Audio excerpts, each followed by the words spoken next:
ఆంధ్రప్రదేశ్ రాష్ట్రంలో అతిపెద్ద నీచుడు, నికృష్టుడు, దౌర్భాగ్యుడు, 420 గాడు, సైకోగాడైనటువంటి 11 సీట్లకే పరిమితమైన మాజీ ముఖ్యమంత్రి జగన్మోహన్ రెడ్డి గారికి రోజు రోజుకి దారుణ ఘోర అవమానాలు జరుగుతా ఉన్నాయి. ఈ దౌర్భాగ్యుడికి పోలీసుల చెప్పు దెబ్బ తగిలినట్టుగా తెలుస్తా ఉంది.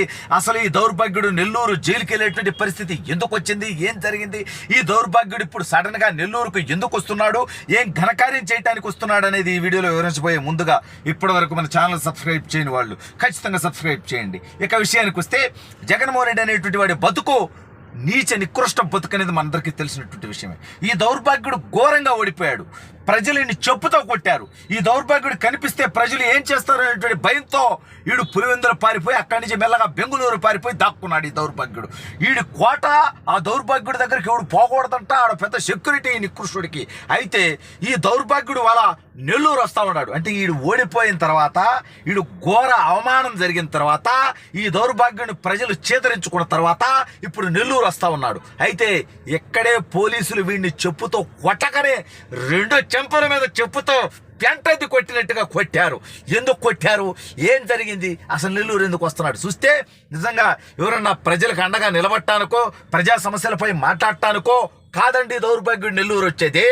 వాడుల్లా మాచర్లలో డెకాయిట్ నా కొడుకు, గోండా నా కొడుకు, రౌడీ నా కొడుకు, దౌర్భాగ్యం నా కొడుకు, ఈవీఎం పగలగొట్టినటువంటి నికృష్టుడైనటువంటి పిన్నెల్లి రామకృష్ణారెడ్డి అనేటువంటి దౌర్భాగ్యుడు ప్రజాస్వామ్యాన్ని అపహాస్యం చేసి ప్రజల తీర్పుని గౌరవించకుండా ఉన్నటువంటి దుర్మార్గుడు, తొడలు కొట్టినటువంటి నీచుడు, ఈ రాష్ట్రం నుంచి పారిపోయి దాక్కున్నటువంటి దౌర్భాగ్యుడు ఇవాళ వాడు నెల్లూరు జైల్లో ఉన్నాడంటే. ఆ నికృష్టుడు దేనికి వాడు నెల్లూరు జైలుకు వెళ్ళాడు?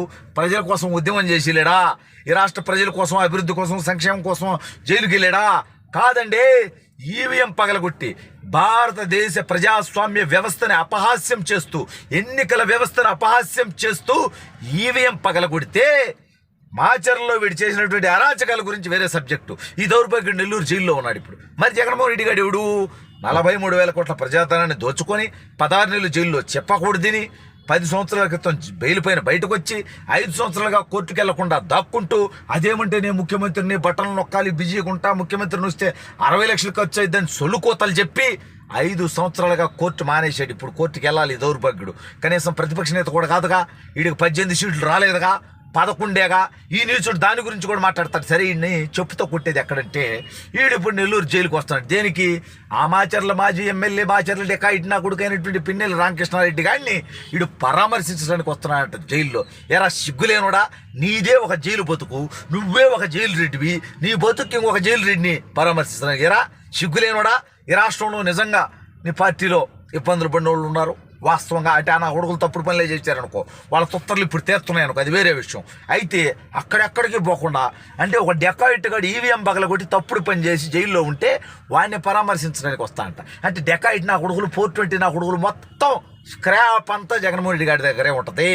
ఈ దౌర్భాగ్యుడికంట మళ్ళీ వీడికి ప్రతిపక్ష నేత హోదా కావాలంటే ఎందుకు వెళ్ళరు చెప్పు తెగుతున్నా కొడక జగన్మోహన్ రెడ్డిగా, నీకెందుకు వెళ్ళరా ప్రతిపక్ష నేత హోదాలు వచ్చానా కొడక?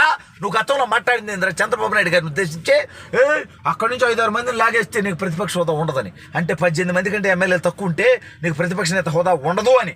ఇవాళ నీకు 11 కదా, నీకు తెలుసు కదరా విషయం. మరి ఇవాళ నువ్వు ప్రతిపక్ష నేత హోదా ఎట్లా అడుగుతావురా నువ్వు? ఈ రాష్ట్రంలో పోయినాడు 175 అంటావు కదరా జగన్మోహన్ రెడ్డి.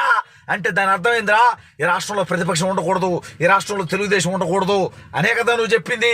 మరి ఇవాళ నువ్వు ఆ రోజు ప్రతిపక్షమే ఉండకూడదని కూసినటువంటి నువ్వు ఇవాళ నాకు ప్రతిపక్ష నేత హోదా అని ఎట్టంటావురా? అంటే నువ్వైతే పతిరత్వయా, ఎదుటోళ్ళు అయితే వ్యభిచార సిగ్గులేనోడా, నీదిరా వ్యభిచార బతుకు, నీదిరా నికృష్ణ బతుకు. ఇవాళ జైల్లో ఒక ఈవీఎంను పగలగొట్టినటువంటి దౌర్భాగ్యుడిని పలకరించడానికి వస్తా, వీడు పెద్ద ప్రతిపక్ష నేత లెవెల్లో వీడికి సెక్యూరిటీ కావాలంట. ఎందుకురా నీకు సెక్యూరిటీ? నువ్వు చేసిన 420 పనులకి నెల్లూరు ప్రజలు చెప్పుతో కొడతారేమో అని. ఇంతకుముందు ఈ పోటుగాడు కడప తర్వాత నెల్లూరు నా అడ్డా అనేటుడు, అడ్డా లేదురా ఇదో పెద్ద గడ్డ దించారు నా కొడుకు. ఎందుకంటే నెల్లూరు జిల్లాలో 10 అసెంబ్లీ స్థానాలుంటే 10కి 10 తెలుగుదేశాన్ని గెలిపించారు. ఎంపీ స్థానం ఉంటే తెలుగుదేశం పార్టీ గెలిచింది. జగన్మోహన్ రెడ్డి గారికి నెల్లూరు జిల్లా రోడ్డు దింపింది. అయినా సిగ్గు లేకుండా వీడు వచ్చేది ఏదో ప్రజల కోసం కాదు, వాడి పార్టీ కార్యకర్తల కోసం కాదు, ఈవీఎం పగలగొట్టినటువంటి ఒక దొంగ నెల్లూరు జైల్లో ఉంటే ఆ డెక్కాయిట్టు గాడికి పరామర్శ అంటే ఈ డెక్కాయిట్టు గాడు మళ్ళీ వాడు ఒక డెక్కాయిట్టు ఈడొక డెక్కాయిట్టు సరిపోయారు ఇద్దరు అన్నట్టుగా ఈడు నెల్లూరు వస్తా అంటే వీడికి పెద్ద భారీ సెక్యూరిటీ కావాలంట. ఈడు పెద్ద ప్రతిపక్ష నేత, మరి ఎందుకు రానివా? జస్ట్ ఎమ్మెల్యే గాడిరా నువ్వు. ఒక ఎమ్మెల్యేకి ఎంత సెక్యూరిటీ లేవు అంతే ఇస్తారు నీకు, అంతకుమించి ఎందుకు ఇస్తారు? నువ్వు మాజీ ముఖ్యమంత్రి అయితే అంటే ఎన్నాళ్ళని ఎంతమంది మాజీ ముఖ్యమంత్రి ఉంటుందా? ఇప్పుడు కిరణ్ కుమార్ రెడ్డి గారు కూడా మాజీ ముఖ్యమంత్రి, ఆయనకేమన్నా 100 మంది పోలీసులు పెడతారా? ఏదో ఒక 5 మందిని 10 మందిని పెడతారు. నువ్వు ఒక ఎమ్మెల్యే గాడివి, బొప్పూన గాడివి కాబట్టి ఎమ్మెల్యేగా ఒక 2 పంపించవచ్చు.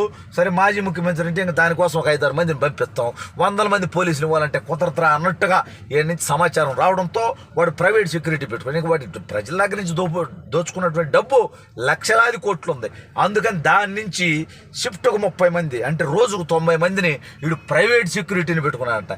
ఏరా తప్పుడు పనులు చేయకపోతే ప్రజల్లోకి రావడానికి అంత సెక్యూరిటీ ఉంది కదా? జగన్మోహన్ రెడ్డిగా తప్పుడు పనులు చేసేటప్పుడు అధికారం మతం అహంకారంతో నా అధికారం శాశ్వతం అనుకున్నోడివి ఇవాళ అధికారం పోగానే వణుకు పుడుతుందంట జగన్మోహన్ రెడ్డి.